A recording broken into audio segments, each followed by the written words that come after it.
A 14-year-old from California is America's new top young scientist. The 8th grader created a nanoparticle liquid bandage to replace antibiotics. Sure, I could have done that. She beat 9 other finalists and hundreds of students who submitted ideas. The 3M Young Scientist Challenge is held every year in St. Paul, Minnesota. The national competition encourages middle schoolers to come up with projects to tackle global problems. Nikki Battiste got a behind-the-scenes look at the competition and a special tour of the 3M labs you will see only on CBS this morning. I flunked 7th grade science, Nikki, so I'm a little overwhelmed by it. But you turned out okay. Yeah, I got a job. Yeah, you turned out all What was right. it like to meet these kids? Well, it was humbling, if anything. I actually got an A in science, and now after meeting these young kids, I'm wondering how that's possible. These budding scientists exhibited strong scientific thinking, curiosity, and creative ways to communicate their findings. All 10 of the finalists blew me away, but only one could take home the final prize. America's 2019 top young scientist is Cara Fan. Cara Fan was named America's top young scientist for 2019, snagging a $25,000 prize. I feel really shocked and surprised, but really excited at the same time. This is the nano silver I made. Judges were impressed by her nanoparticle liquid bandage. My project is important because it reduces the overuse of antibiotics. After 2 days of mind-twisting challenges and working one-on-one with world-renowned scientists more than twice their age in a sort of spelling bee for science, these 10 finalists beat hundreds of their 5th to 8th grade peers for the chance to present their final projects in front of 3M and Discovery executives.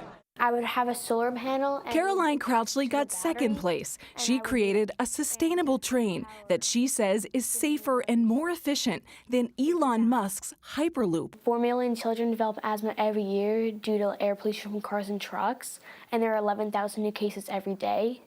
So I want to prevent all of this from happening. You want to make the air we breathe safer. Yeah. I developed a new train idea that can use renewable energy sources instead of fossil fuels, so it would help the environment. That's pretty impressive. Thank you. First, you input a gesture. Faraz Tamboli created a device that translates sign language into voice and voice into sign language. When my dad was around my age, there was this kid, and he always wanted to play with my dad. But since he was aphonic, he couldn't talk to my dad and tell him that he just wanted to play with him. So my dad got scared and ran away. His competition video illustrates his idea. I thought, why can't I translate their only way of communication, sign language, and started thinking of how to recognize the hand and its gestures and figure out the movement of the hand. I learned a lot more about programming and how it works. Before their final presentations, the young scientists toured 3M's Innovation Center to see some adult projects like this eco-free chamber. Yeah. What these young minds have learned may be a lesson not just in science, but in life. My takeaway from this project is that if you work well with other people, then great things happen. I'm proud of myself. Doing this project was fun, but I also just really wanted to help the deaf and aphonic.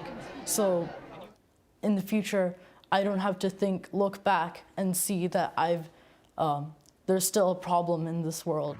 And though there's only one middle schooler taking home the title of America's top young scientist, they all leave winners. What's the takeaway from this experience for you?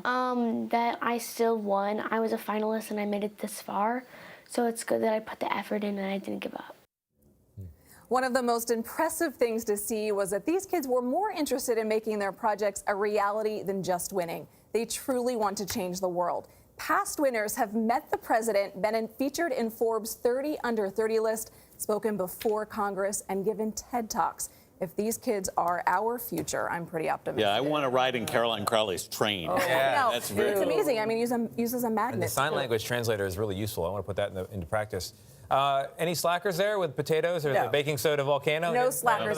Caroline said her mentor's best advice was never procrastinate. Yeah, they can't drive, but they can certainly change the world. I love when you complimented her and she just said thank you. And Really Elon nice. Musk, she wants a phone call for feedback. Okay. All right. That could happen. Thank you very much, Nikki.